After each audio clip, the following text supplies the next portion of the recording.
बहुत ही प्यारा सा नाच गीत कहारवा में। और सुनिए, अपना प्यार दुलार आशीर्वाद दीजिएगा। और आप सबको गीत कैसा लगा कमेंट करके जरूर बताइएगा। हम सभी बहन नाच के ले रहे हैं आप सबके बीच में।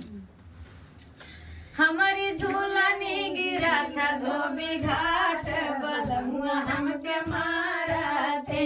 हमारी झूलनी गिरा था धोबी घाट, बलमुआ हमके मारा थे। मोरे ससुर बड़े झगड़ालू, झगड़ावा थे। मोरे ससुर बड़े झगड़ालू, बलम से झगड़ा लावा थे। मोरे ससुर बड़े झगड़ालू, बलम से झगड़ा लावा थे। मोरी ससुइया बड़ी हो मैं गरवाली, बलम के समझावा थे। मोर ससुइया बड़ी मैं गरवाली, बलम के समझावा थे।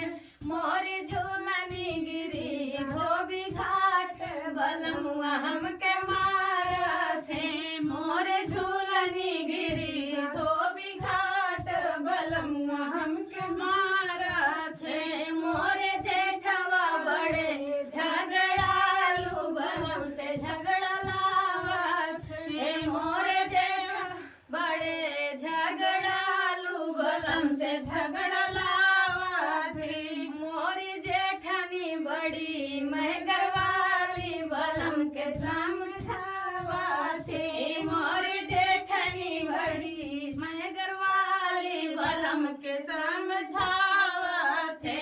मोरी झूलनी गिरी धोबी घाट, बलमुआ हमके मारा थे।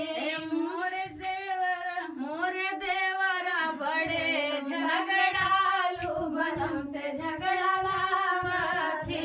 मोरे देवरू बड़े झगड़ालू, बलम से झगड़ा लावा। मोरी छोटी बड़ी मैं गरवाली, बलम के समझावा थी।